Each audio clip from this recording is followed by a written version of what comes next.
Children, we were doing the permanent settlement of 1793, जिसको lord Cornwallis ने introduce करा था. We had done the 2 main features of this in the previous video. अब हम आते हैं इधर. This system of revenue collection prove to be very advantageous for the company. अब ब्रिटिशर्स जो थे वो भी बहुत चालाक थे इस मामले में, और आपने देखा कि उन्होंने सिर्फ बंगाल और बिहार का ही ऐसा करा था, क्योंकि ये दोनों बहुत फर्टाइल था, उनको वहाँ से बहुत रेवेन्यू मिलता था. तो उनके लिए बहुत एडवांटेजेस स्कीम थी कि अगर वो अपना रेवेन्यू फिक्स कर देना, बढ़ाएं ज़्यादा ना कम करें.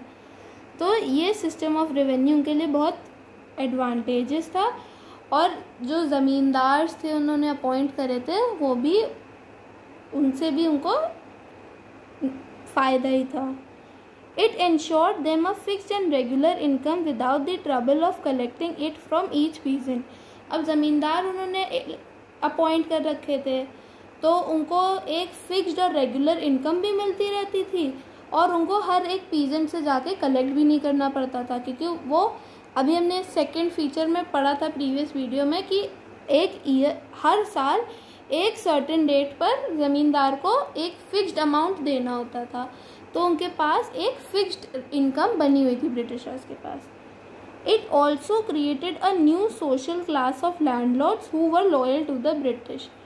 अब इसी चीज़ ने जो ज़मींदार थे, दैट इज़ द लैंडलॉर्ड्स, वही एक क्रिएट हो गए, एक सोशल क्लास एक और बन गई जो लॉयल थी ब्रिटिशर्स को. This system made the condition of farmers worse. पर इस कंडीशन परमानेंट सेटलमेंट ने जो कंडीशन ऑफ फार्मर्स थी उसको और नीचे की तरफ धकेल दिया. दे had to pay a very high revenue and could be evicted if they failed to do so.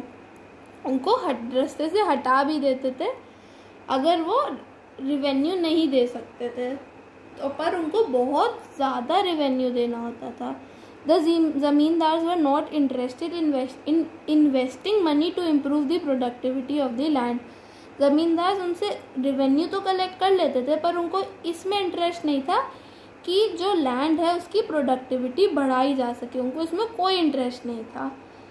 So while production declined the revenue demands of the zamindars went up.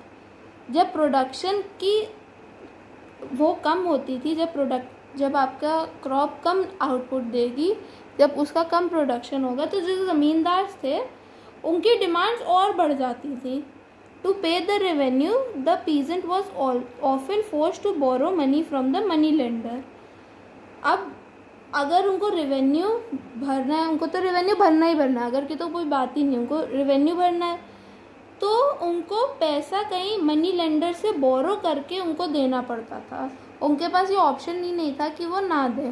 Before the Britishers हमने क्या पढ़ा था कि उनके पास option था, king माफ़ कर देता था या कम कर देता था, पर इसमें कुछ भी नहीं हो सकता था. तो उनको जो पैसा था वो मनी लेंडर से बोरो करना पड़ता था. Once the peasants were trapped in डेब्ट it was very difficult for them to get over it. और जब वो इस डेट में, मतलब उसमें फंस जाते थे डेब्ट में, तब उनके लिए बहुत डिफ़िकल्ट होता था कि वो उस उधार से बाहर निकल पाए, क्योंकि अगर एक बार वो उधारी में फंस गए तो वो बाहर निकल ही नहीं पाते थे. उनके लिए बहुत डिफ़िकल्ट होता था, क्योंकि रेवेन्यू भी बहुत हाई था, उनको बहुत ज़्यादा रेवेन्यू देना पड़ता था, और अगर वो नहीं दे पाते थे तो उनको मनी लेंडर से पैसा बोरो करना पड़ता था, और इसी में ही वो फंस के रह जाते थे. सो हमने परमानेंट सेटलमेंट ऑफ 1793 कर लिया है. अब हम आएंगे महालवारी सिस्टम पे. महालवारी सिस्टम कहाँ इंट्रोड्यूस हुआ था? Present day western Uttar Pradesh, parts of Madhya Pradesh and Punjab. तो present day western Uttar Pradesh में, पार्ट्स ऑफ मध्य प्रदेश और पंजाब में महलवारी सिस्टम इंट्रोड्यूस करा गया था. In these areas, land was commonly owned by a group of villages called mahals. अब इन एरिया में जो लैंड था वो किसके पास था? एक ग्रुप ऑफ विलेजेस के पास था जिनको महाल्स बोला जाता था. The task of collecting the revenue and paying it to the company was given to the headman of each mahal. अब कलेक्ट करना रेवेन्यू हर किसी से, ये टास्क, और पे करना कंपनी को, ये टास्क दिया गया था एक हेडमैन को फॉर ईच महल, हर महल का एक हेडमैन को अपॉइंट करा गया था जो सबसे रेवेन्यू कलेक्ट करता था और फिर कंपनी को देता था, quite similarly to that of a zamindar. Also the revenue demand was not fixed permanently but it could be revised periodically. अब इसमें फिक्स तो नहीं करी गई थी रेवेन्यू की डिमांड, पर इसको रिवाइज करा जा सकता था, मतलब इसको बढ़ाया या घटाया जा सकता था, पर परमानेंट सेटलमेंट में ऐसा नहीं हो सकता था. सो चिल्ड्रन, हम लोग ने महलवारी सिस्टम कर लिया है. हमें पता है कि महलवारी सिस्टम कहाँ कहाँ इंट्रोड्यूस हुआ था. वो हुआ था western, present day western Uttar Pradesh में, पार्ट्स ऑफ मध्य प्रदेश और पंजाब में. और इन एरियाज़ को एक ग्रुप ने ओन करा हुआ था, उनको बोलते थे महल्स, इसीलिए इसको महलवारी सिस्टम इसका नाम भी पड़ा है.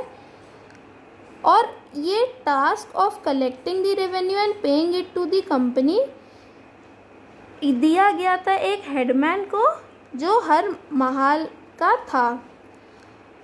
इसकी रेवेन्यू डिमांड फिक्स नहीं करी गई थी, बट इसको रिवाइज करा जा सकता था, मतलब बढ़ाया या घटाया जा सकता था.